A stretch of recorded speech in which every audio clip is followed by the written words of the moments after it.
Hey, yo, turn it up as loud as it go. Come on, hold on.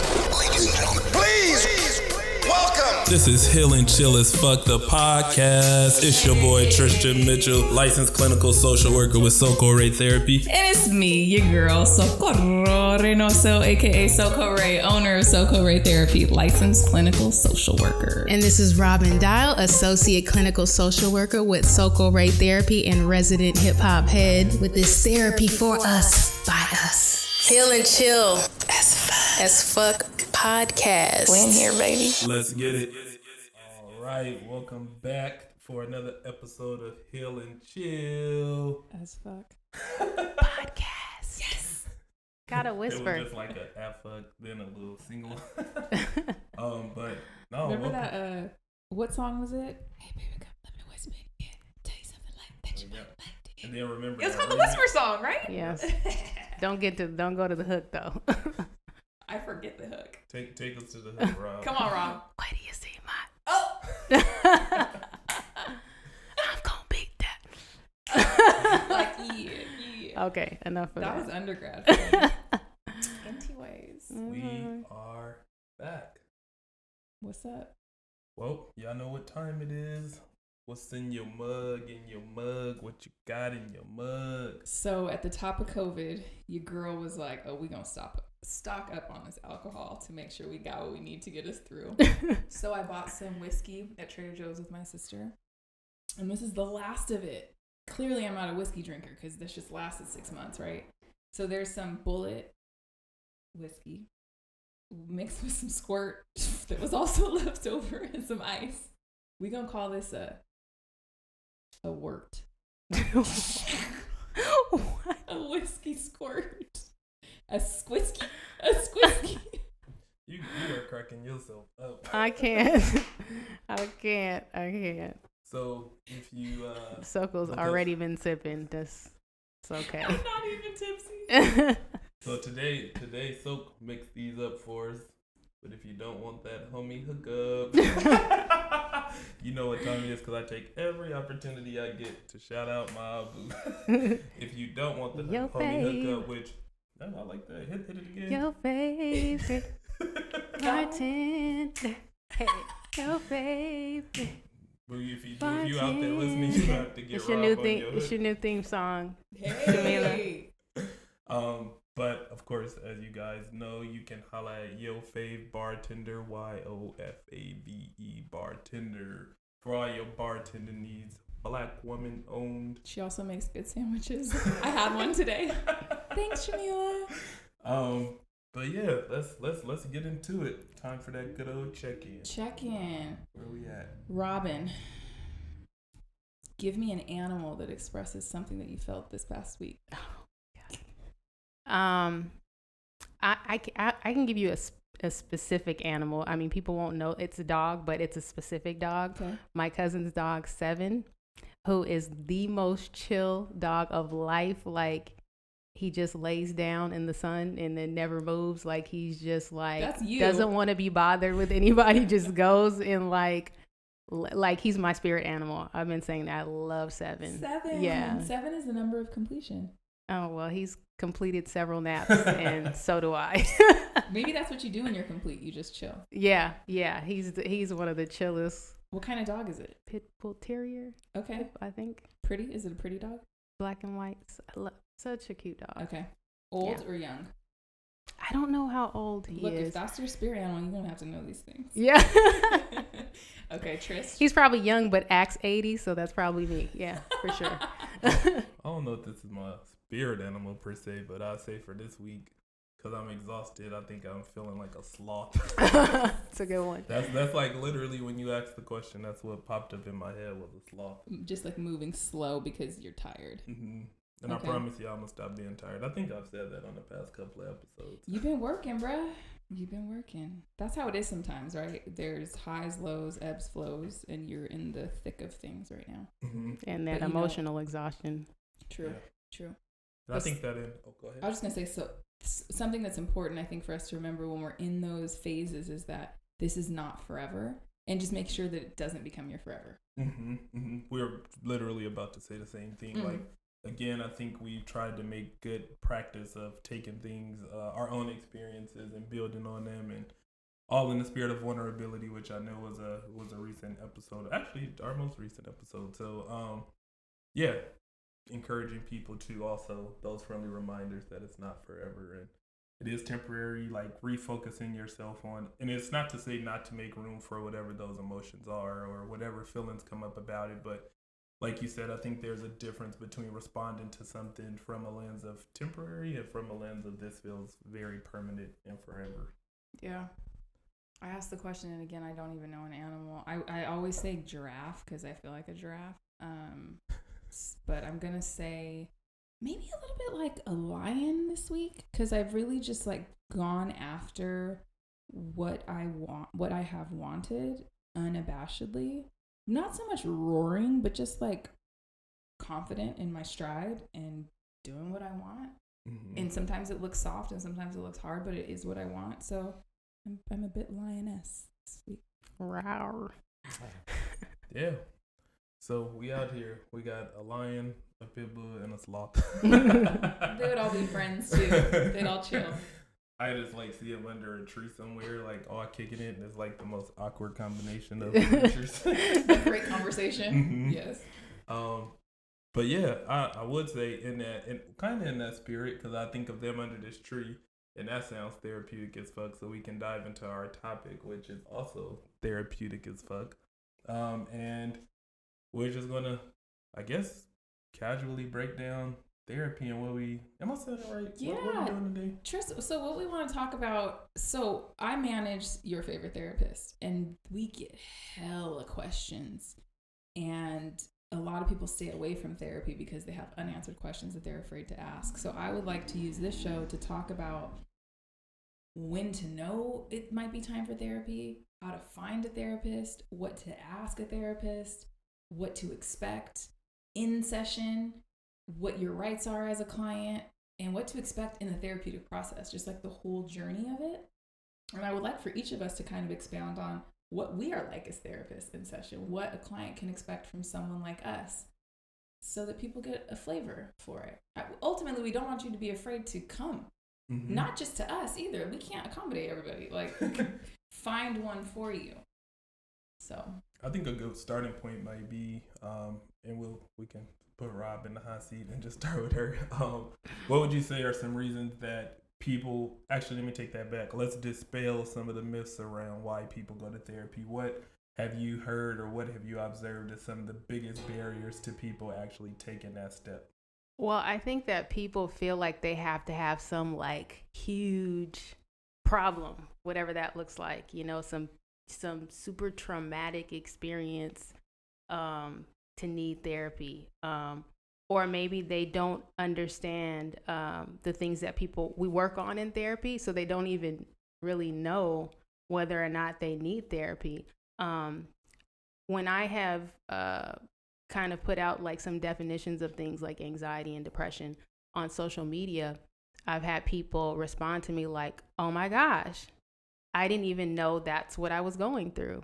And so a lot of people just don't have a lot of psychoeducation on what disruption looks like in their life, because a lot of people are high functioning, you know, they make it, they're going through it, and they feel distress, but they're like, you know, this is a part of life. Stress is a part of life. I'm supposed to feel this way, especially if I'm grinding and I'm hustling and all this other kinds of stuff. But usually people get to a breaking point, and then it's like they want to look for therapy because they're like, I can't keep going, I'm burnt out, or I see one relationship after another falling apart, and I don't know what's happening. Is it me? Is it them?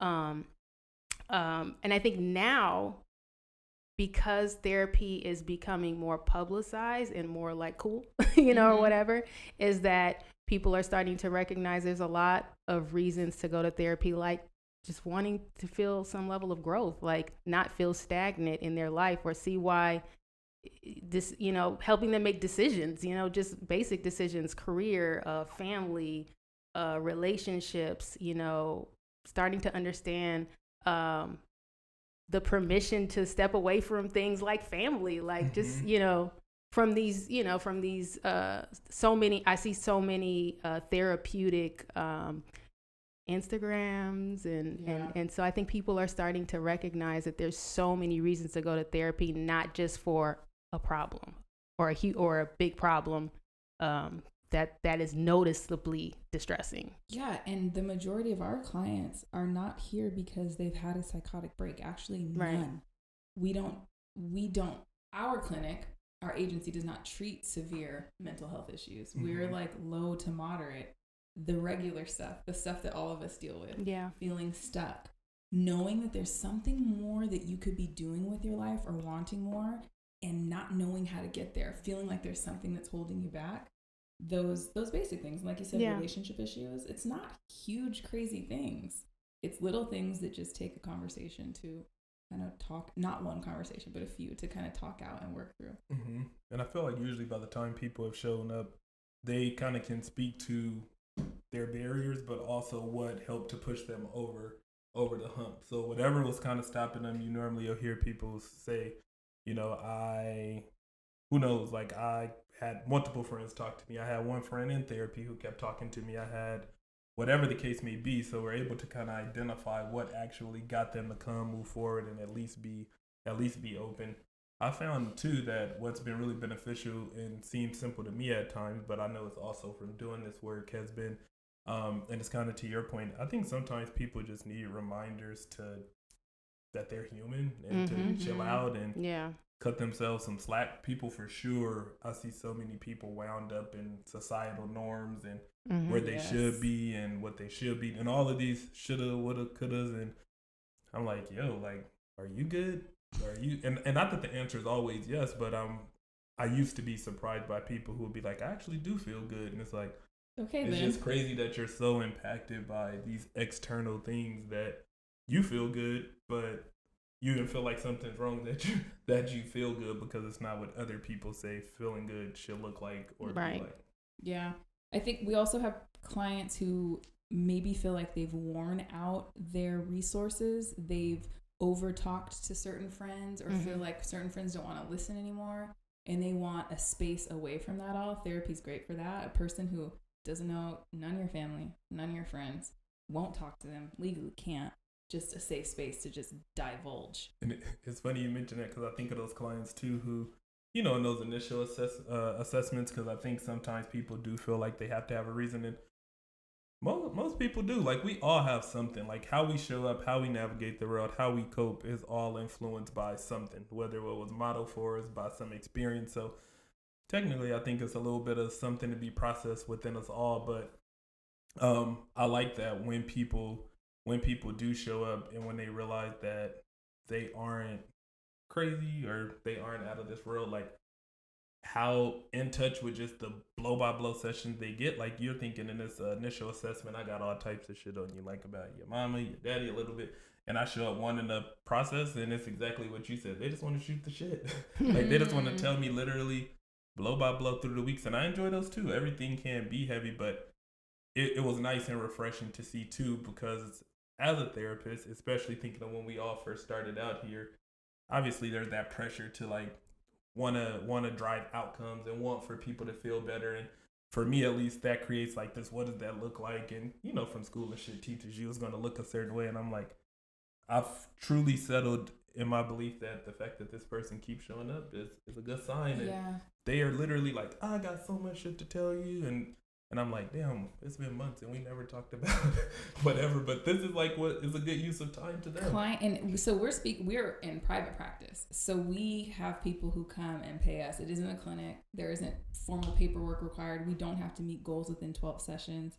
I mean, we can, but some people don't want to meet goals. They just want a place to talk, to bounce things off of you. Yeah. I like that we have that. Yeah. Mm-hmm. I would say about therapy in that vein, it's like, and especially in private practice, it's like no matter what we do in therapy, the most important thing is the relationship that we have with our clients. And most people that come to therapy, this is the relationship to model and practice the things that they're trying to get in touch with in their life. In real life. And so it's like, this might be your first experience to be assertive with somebody, This might be your first experience to witness somebody who supports you and validates you and makes unconditionally or challenges you, who is not going to let you stick to those old behavioral patterns that have kept you in that stuck place or that stagnant place. So it's a balance of validation and challenge. Yeah. You bring me to what we talked about last session about ghosting. Yeah. So if you were with your friends and talked about, you know what, like, I ain't gonna respond. Your friends would be like, they'd probably say nothing or be like, yeah, whatever. A therapist would be like, that's interesting. Tell me why it is you feel like you don't want to say anything. What do you think might come of that if you do? So it's not. It's like a loving, gentle nudge. Like, let's go deeper. Yeah. Ultimately, therapy helps you. Not ultimately. One of the ultimates is it helps you understand your why, and it helps you tune into the why before you execute the action. And I think sometimes sometimes understanding your why in and of itself is hella fucking liberating. And is so freeing just to be able to be like, this is why I navigate this way. This is why I move this way. And again, speaking to one of my earlier points, it just helps you to detach and move away from some of the societal shit, like all of these pressures, and just knowing your why, like what's your thing, like, and as long as you're good with you, then you're solid. And I think that's a hard realization to come to, because we are so programmed to, again, and I've probably been talking about this for a while, tying our worth to things and to accomplishments and successes in people. And again, like, I had a client ask, like, well, then what should our self-worth be rooted in if it's not X, Y, and Z? And I was like, it should be just rooted in knowing who the fuck you are. Yeah. Like, it should be rooted in you. Like, yes, that should be. And again, not saying that that's super easy, or I'm not saying like, oh, that's a no-brainer. But I think if we at least shift our minds to a place where that's what we're aiming for, like for our self-worth to be rooted in us, in ourselves, and how we show up and how we feel about feels ourselves to us, and what serves us, then I think that's a huge step maybe one of the hugest steps in the right direction. I think that's the scary part, is that recognizing when you strip yourself down of all those things that you're talking about. Who are we? Oh my gosh. I don't know who I am without that. Yeah. Mm-hmm. And it's easier to keep using. We think it is, but then when you let go of all that shit and just live for yourself, you're like, oh wow, this is quite the nice life. This is quite simple. Yeah. So let's talk about, guys, so we talked about, signs and when you know and when you maybe should consider a therapist. What's the next step? So how do you find a therapist? How have you guys found your therapist? Shit. Instagram. For me in particular, because I'm a proud therapy goer, it just literally popped up on, it was actually a Melanated Social Work. My therapist was featured in one of their stories. Her practice is soul care for Black clinicians. Like, that was the name, and I didn't know exactly what that meant. I know what it meant from what I'm saying, but I'm saying I didn't know if it was a collective, what it was. So naturally, being hella blackity black and loving everything Black, I was like, I'm a Black clinician, definitely going down this rabbit hole to see where I end up. So landed on the page, found out like, oh shit, this is actual therapy. I didn't know what it was, a group, a resource, and just reached out. So I'd actually say Instagram for me, and I just kind of stumbled upon it, and the stars aligned, and it's been a good experience. Dope. Yeah, there's a couple of really great platforms on Instagram, like a Therapy for Black Girls. It has a whole database. There's Latinx therapy. I think Stevon Lewis is creating a database for therapists of color. There's melanin and mental health. .com. Also, obviously you can check with your insurance. They will have a list of providers. I know as far as people of color, Black people, it's hard to find somebody that looks like you on these lists. And who knows they're Black? Right. Right. There's Black therapists and there's Black therapists. Right. So it's like, there's Psychology Today, where you can actually filter out for age, issue, people gender. ain't fucking with Psychology Today right now. They had a really horrible article came out about Karens, vilifying Karens. But there are you can still use it. There's no Psychology Today to me has always been like the white encyclopedia. Like I'm always shocked to be like, oh shit, they go black person. Well, there are some black therapists on there. For sure. Most therapists are listed on Psychology Today. So forget the articles, ignore the articles. Sorry, I just had to let you guys know. Yeah. Definitely don't agree with their content. But yeah, you can find people, by zip code, insurance carrier, gender, sexuality, cultural, language. Specialty. Yeah, so that's a good resource. Yeah. Speak. I have used my insurance panel. That's how I found therapists. I'm now with Kaiser, and now I use an old therapist for my other panel because Kaiser is a little bit convoluted for me.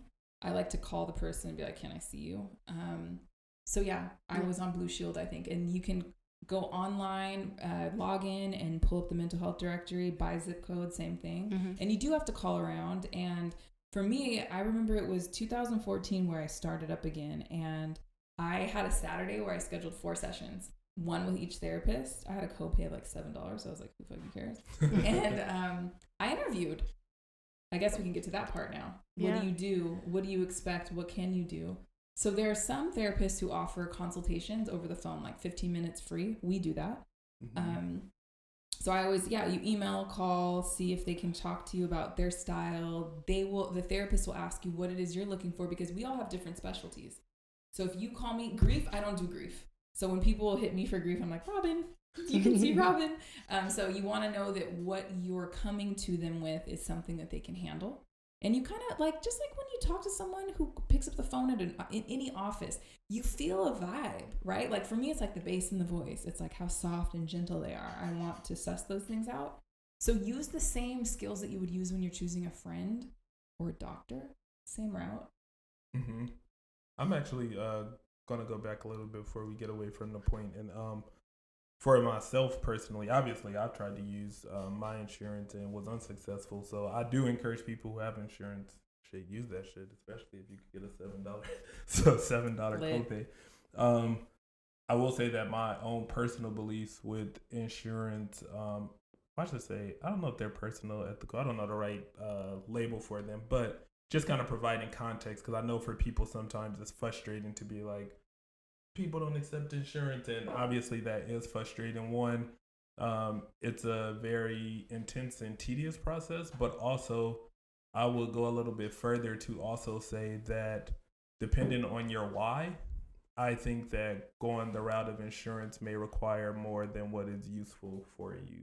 And what I mean by that is those folks who, in whatever case, loosely or not, and I guess I should say too, I think it depends on having a clinician who's willing to work with you and work creatively with you, because I know a lot of insurances do require like some diagnosing and some things, and I know if you're simply just going because, I don't know, your mama been fucking with you, you may not be seeking to like now be diagnosed with something. Like you just may want to go absent the label, and I think it's important, to me at least, that I acknowledge the stigma and the over-labeling of Black people that comes from the healthcare profession. So I think that is a risk we run of going, having this labeled, and who knows how this will show up for me, versus I think for our clear, not white folks, I ain't giving them the clear label, for white folks, and that, I don't know how much that impacts them or how much it's more normalized, or I don't know, sometimes it just creates another level of like another barrier potentially, where now a person is being labeled yet again, and I think that creates its own extra thing. So not saying that for all people, but I do think for some, again, if you literally was just trying to check therapy out because you was trying to figure something out real quick, no big thing, you may not be interested in that whole process of being diagnosed, etc. Some people don't care, but I know for me, I've tended to care on my client's behalf who probably didn't know otherwise or didn't think much into it. The way that this is something to consider, what you just said, and also that if you don't have the funds and you're okay with a diagnosis, it's the trade-off sometimes. Yeah. That you can get it covered, and I have yet to see, and maybe you guys can show me or tell me something different. I've yet to see a diagnosis come and bite anyone in the ass, apart from the fact that we are slapping a label on something that's actually a societal ill. Like, societally speaking, it's poor form to assign that. But I haven't seen it be like this thing that follows you and becomes some legal issue later on down the road. I'm sure there's exceptions. I haven't either. I mean, I would imagine maybe if you are having some sort of dispute, if you have children or something like that. Records some type have to of be subpoenaed though. It's like such a process that I could only really see those records coming to light in the case of like a major criminal act. Yeah. So I don't want to steer people away. Like, don't not use therapy at all because you're afraid of a diagnosis, but do be aware of what it means. I have 2 clients now who are on Aetna's panel. There's also an option called Superbill, where luckily, because of the state of our not luckily because of the state of our country, but because of the state of our country, there has been an increased need in mental health services for people of color. And there are not enough therapists of color to meet the needs. So Aetna is allowing clients who find a therapist that they jive with to use race as criteria for being met, where they can they can pay for an out-of-network provider. So my client sees me, she pays me, her insurance carrier pays her minus her deductible. And I think that's like therapy and insurance reimagined. Like, why not just pay for simple shit just because I think maybe this aligns with like universal healthcare, which I'm not even trying to go into, but just pay simply because I'm a fucking subscriber of yours and I want the service. Like, why does it have to come with more? And me personally, I haven't seen anyone impacted, but I think just that risk, like if I always thinking through the lens of safety and being Black, like if I can protect from a specific thing, but also I think too, that's why I also say if you have a particularly good clinician who's willing to work with you through that, because I do think, I wouldn't say as a people, as in Black, but as a society, we do carry labels like, oh, like, because my depression, my so-and-so, and like we own these things and we like label ourselves and then it's like following us. And I think that while that may not impact you in terms of legally or anything tangibly, age for sure can fuck with you mentally to like now have to walk around with. So that's why I always say work with someone who's willing to get creative, someone who's willing to like carefully diagnose, someone who just isn't like, cool, PTSD, cool, whatever, because these labels do carry things, and I think they carry certain stigmas, and as mental health is becoming more of an awareness thing, I guess I'm just mindful of people who buy into these things and are like owning it as part of themselves. I'm glad you brought that up because let's talk about it. That's not a diagnosis. I don't fuck with that shit. If you need me to for paperwork, I will, because you meet criteria, sure. Anxiety, generalized anxiety disorder. But really, like, you're a fucking human living in this world and there's a lot of shit stacked up against you and you're worried about it.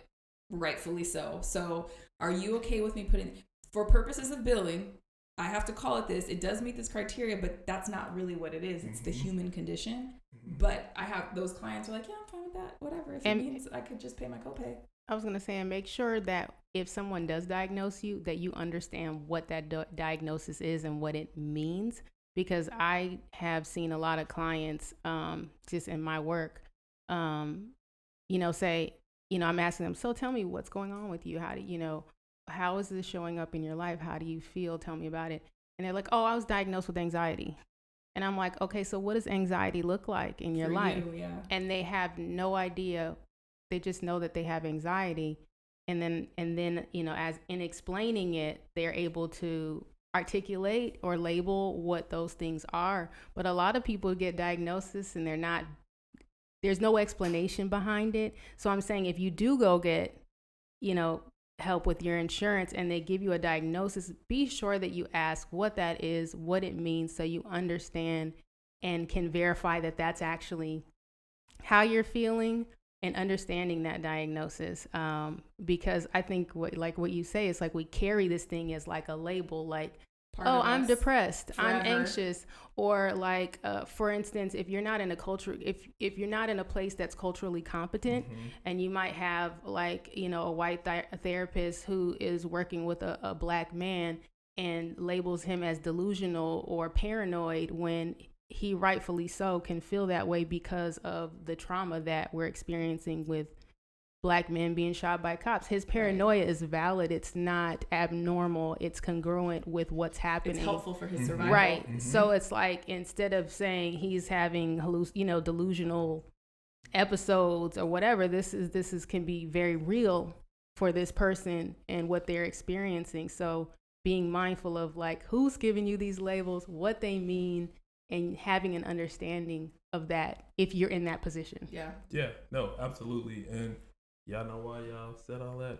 Because y'all good ass therapists. And that's why I said get you a good ass therapist. Yeah, one who cares. But no, and then moving on from that topic, but closing it out, you guys helped me bring home the point. Maybe I wasn't saying that earlier. So for sure, for those of you out there, I'm not at all encouraging you to stray away. As my two niggas put it, more eloquently, and help tie it together. Ultimately, just be careful, be safe. What they call it, all money ain't good money. So saving a few dollars could have long-term impacts, and make sure that you are signing up for something that you're okay with and you're fitting.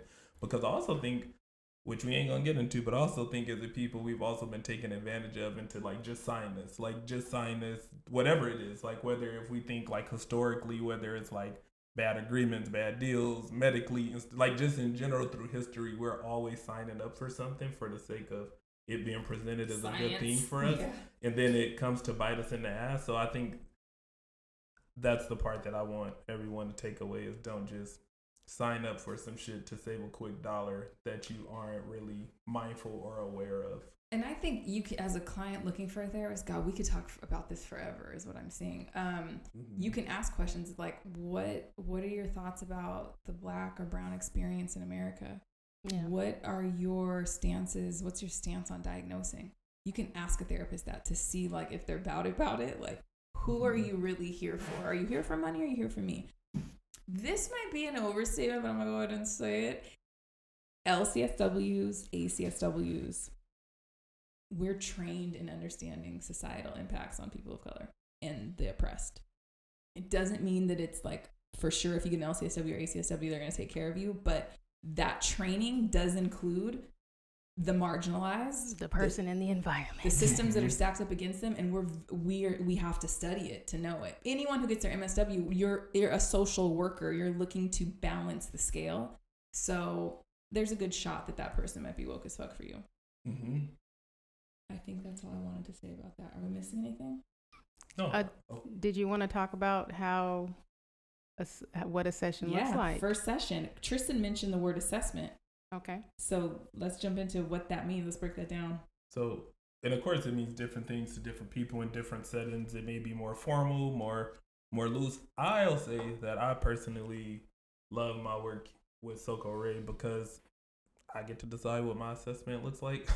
And I just say that to say, depending on what agency or clinic you're at or wherever you are, different things come with different like rules. And of course, there are general pieces of assessments, and it's all this information we get. But I just like the freedom in how I ask. I like the freedom in like the pace I move to gather the information. So assessment is essentially us getting to know you and us getting to, again, assess or better understand like, why are you here? What are your strengths? What are your what's your family makeup? What's your experience with substances? Like, and again, this doesn't have to mean like it's like this checklist where we're like, have you ever?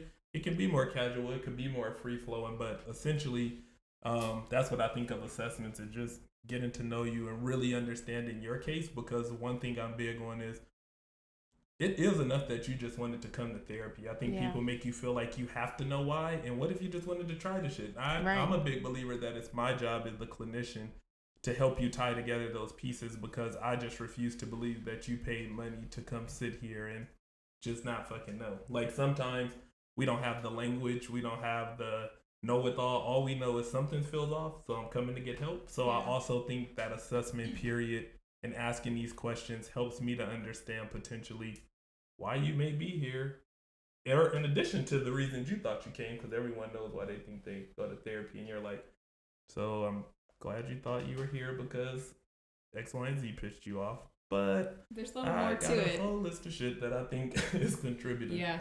But first sessions, a lot of Soko Ray therapy clients, it's their first time in therapy, and I'm so proud of that statistic. Like, that says that we are approachable as fuck, and I'm with that. I always want to check in to see how they feel on the first session. How are you? And nervous is normal, okay? Because you don't know what to expect. And I think that people are ready to, you think that therapy is about finding out what's wrong with you. It's not. It's really about finding out what your strengths are, what the uncovered strengths are, and how we can get to them. What's been blocking you from tapping into that? And so the first few sessions are called the assessment phase. And that is where you're getting to know us and we're getting to know you. Mm-hmm. And as a therapist, what I want to do in the first few sessions is create a painting in my mind of your life. And my first question I ask after I say, how are you feeling, is tell me about the home you came home to after you were born in the hospital. Like, what are the stories you learned about where you were, who lived there? And then I want to know about childhood. I want to know about best friends. I want to know about grade school. How was school? I want to know about friendships later on, first girlfriend, boyfriend, first sexual experience, drugs, alcohol, legal history, criminal history. Do you have a job? What's your job history been like? I kind of want to just understand how you've moved through the world and the people who have been a part of that world so that I can kind of understand you. That's what I use those first few sessions for. Yeah, I agree with that. I like to first ask people sometimes, like, so what are your expectations about therapy? You know, before we get started, what do you know about therapy? You know, I like to kind of give a little bit of education before we get too deep into it, like the risks and benefits of therapy. You know, when you open up, sometimes you can feel worse before you feel better. And you're in a special place that can help you manage those feelings, because that's things that we haven't tapped into. And then, you know, I see a lot of clients that come in that are like, you know, my friend's doing therapy. Like, they see people growing, they see people happier, they see people thriving in their life, and they're like, oh, I want to feel like that. I want to feel like that too. And I feel like I'm not moving forward. And then we get into that, like, you know, tell me about your relationships, your family. What's your support system look like? How have you been coping? What are those strategies that you use? What makes you feel good? What brings you joy? What do you think is going right in your life? Now I want to sit in on one of your sessions. I know. I want to sit on each of your sessions because we don't know each other's style fully. Yeah, that's that true. Would be fun. And I think it's important to note that assessment phase is always going. Yes. Like Silk said, it is those first few sessions, but that doesn't mean it stops there. Going back to having a well-trained clinician, it's like a continuous reassessment. Like, all new information that's brought to me, I'm tying into like my clinical formulation, not in the sense of like trying to diagnose you, but like how I'm piecing together and conceptualizing this case is going to be informed. We might be 2 months in and you might drop a bomb on me that I didn't know. Like, that's still like, okay, that's new information. Okay, let me assess a little more. Let me dig a little deeper. And as you get comfortable, naturally, you're going to start telling more shit. I don't know about you guys, but I've had people who've been coming for months. Like, I think I got them nailed down, and they're like, I don't think I told you this. But y'all never had the clients who's like, I don't think I ever mentioned this to you. And then you're like, I'm like, no, really? You waited this long? Trauma bomb. And you're like, damn, you could have shared that. You could have, but obviously everyone moves at their own pace. I'm thinking about, and this is probably me moving a little past assessment. I don't know why, but it's important. I'm feeling like it's important for me to tell people too. I do think that it's important, to the best of your ability, for you to know your why and like going to therapy. Like, I mean, only you can really, but I also feel like if you showed up, because I've had this awful experience where someone just like, so why are you here? Why are you here? And you're like, well, like you said, whether I saw a friend growing or I'm trying to, that why. One, I hate questions like that because I don't fucking know. Like, I know why I'm here. Like, it's hard to put into words. Help me. Like, aren't you supposed to ask some certain questions that get my gears going and my system churning? But I can't do that. I can't work with nothing. Well, I'm not saying nothing, but I'm saying, like, sometimes we have the clients who show up and they don't have much to offer. Like, we at least need to. I'm a big believer in unturning every stone. Like, maybe not the very first session, because that I acknowledge, like, oh shit, like, what am I supposed to do with this? But that's where I'm thinking, that's why I said, like, when you move past assessment and you've known the person for a while, you don't always, like, sometimes you're just in your therapeutic flow, you know? Like, you don't necessarily have anything big to bring to therapy today, but you also didn't want to miss your session. And I think after I get to know you well enough, there has to be things, again, I go back to what I said in the beginning. Sometimes I'm like, got all these ideas of shit we can dive into, and you just want to shoot the shit. Well, today, you didn't have nothing to bring. This is my opportunity to be like, well, I've actually been waiting for your ass to not want to catch me up so we can dive into a little deeper. I set the agenda with my clients. Well, wrapping up on the assessment phase, Yeah. part of the assessment phase too is asking the client, like, how will you know that therapy has been successful for you? What are your goals? What will life look like when you've achieved them? And then moving into that portion of therapy, which is each session. So sometimes clients are going through a lot, and we have some clients who are like very big and brave, and they like go do new shit between sessions, and then they have a lot of stuff to give for the next session. Those clients I don't have to work that hard for, and I love those clients. I love all my clients. Then there are the clients who kind of are just coming, and when they just come, I'm like, okay. So I always have something that I want to talk about. I have a list of things, right?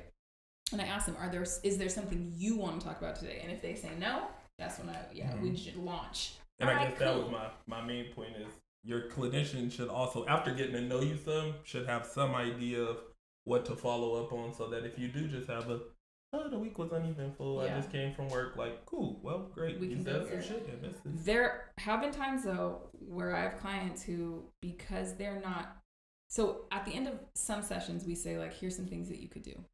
Try these things. Because when you try new things, you experience life differently, and you realize some new thoughts, some new feelings, some new holdups, and you can talk to me about them. If you're not going to try the new things and you come back to session, like, I don't have anything to work with. So it does require, we should say this, the therapeutic process is not just sitting in therapy.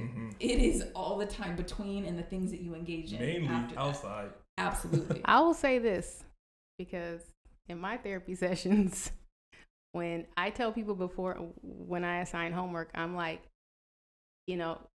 it's your autonomy to do what you need to do. Like it would behoove you to kind of like do this, right? But I'm like, if you don't try it, we're going to talk about it, because there's a reason you didn't do it. Correct. There's something you're avoiding. So there's going to be some work done based on this assignment, whether you like it or not. You know what I mean? If you do it or not. Because a lot of times it's about avoidance and getting in touch with what it is. It's not just about like, I don't feel like doing it for the most part when I see it. So I like to put that out there ahead of time as like, okay, you're going to give me something to work with either way, because we're going to talk about why you didn't do Robin's gonna the push assignment. Your ass. Like, I'm going to be challenge like, all right, you. well, I guess we're done with therapy then. Come back after you tried some new shit. Robin's like, no, we're going to address this. We're going to figure out why, because a lot of times what I find out is that, sometimes people don't understand, and they didn't want to ask the question like in session, like I really didn't get what I'm supposed to do, or I thought I knew, or, whatever the case may be, or I didn't want to tap in. I didn't want to engage in that exercise because it made me think of some stuff that made me uncomfortable. Okay, well, let's talk about that here, because we need to process that more here so that you feel comfortable outside of here. Rob goes to deep. do that. She deep with it. Disclaimer, therapists are human beings. Saying that because we're providing you with what we know, but not everything works for everybody. So there might be times where, we offer something and you're like, no, that's not it. And, we're like, all right, back to the drawing board. You know what I'm saying? That. I'll throw shit out. And some of you guys have seen movies and video or whatever of therapists and someone laying in a chair and shit, and the therapist just says stuff like, it sounds like that was about you and your father. I don't really talk like that in session. I always say, like, look, I'm about to throw something out there. Let's see if it sticks. Like, I have an idea. This might be because of this. Does it work for you? And sometimes they say no. Right. I'm like, okay, cool. Well, yeah. I think I like to lead with like, I could be wrong, or if this doesn't resonate with you, let me know, or some type of. I think because, I don't want to psychoanalyze. Because black people don't want that shit. I was just gonna say, niggas don't want to be just told like this is what happened to you. Naturally, you like, who the fuck are you? So you gotta approach with caution. Like, I could be wrong, but probably not. Or what do you think about this? Yes. Tell me how this idea sits with you. Yeah. I invite you to consider. That's therapist jargon. All right, you guys. I was just gonna start rapping because we coming up on time. Oh yeah, that's what I was about to. That's what I was about to ultimately say, was that for our fans out there who's been hella interactive on the page, and those who aren't, hit the page, Hill and Chill AF on IG. Rob is holding us down, keeping all types of dope shit going on there. But we would love to just hear in the DMs or on the post, wherever you choose to do your thing. just your experience with therapy, if you've been, what hesitations or barriers you feel, just in general, what your thoughts are or were as you're having this conversation. And hopefully we can address some of that or tackle some of it. I would say let's move into our coping skills, but this whole session has it feels like a session. Right. This session has been just kind of breaking minutes. down therapy, and hopefully a lot of it isn't necessarily coping skills, but are takeaways for those who aren't in therapy. Or if you are, you can always, I can tell you myself, I'm always open to reevaluation. Like, how do you think this is going? What's up? Like, whatever. So if something we said also sparks something for you, feel free. If one of us three is your therapist, or if you have an outside one to bring these questions and ask and say, hey. I always ask for feedback at end of sessions, like, what worked for you, what didn't, Yeah, and how often would you like to be seen? We as therapists have a good idea. Like, the highest frequency I've done in private practice is once per week. Usually that's how you start if it's a big issue, but some people the people who just want to talk and work through things that aren't super big but big enough, every other if you want, every week. Though the clients who come more often see progress quicker, but we also know finances are a thing. So yeah, you can talk to your therapist about that as well. How often should I come and what you can afford? And you can also ask for sliding scale. You can see if there's something lower than the cost that it is listed, and some therapists will work with that. We have sliding scale spots. So there's a lot. We haven't covered it all, but I think we did a pretty good job. Mm-hmm. So let's shout out the directories again. Therapy for Black Girls. Latinx therapy. Also, Loveland Foundation. That's right. Is providing vouchers for people who need therapy and can afford it. If you go to their Instagram page, they also have a website, lovelandfoundation.org, and you can sign up and see if you're eligible we have a few for those funds who are using it, and they got 4 free sessions, and Loveland covers up to $120 per session, which is pretty dope. Yeah. Nice. Yeah. And then we have Melanin and Mental Health. Mm-hmm. And psychologytoday.com are some good resources. Apart from that, you can check in with your insurance panel to see who's on the panel. Yeah. And you can also ask for a super bill option to see someone like us who's out of network. And today our gem is, if you ain't tried therapy, try it. I think everyone should at least try one session at some point in your life. Just check it out. If it ain't for you, it ain't for you. We're also acknowledging that one session may not have been with the right person, but at least you get to leave this good earth saying that you tried to tap into everything good for you. Finding a therapist is like dating. It's not all going to be a great fit. So keep trying until you get the right fit. Boom. On that note, we out. Yeah. Bye. This has been an Inclusive Media Podcast Studios production.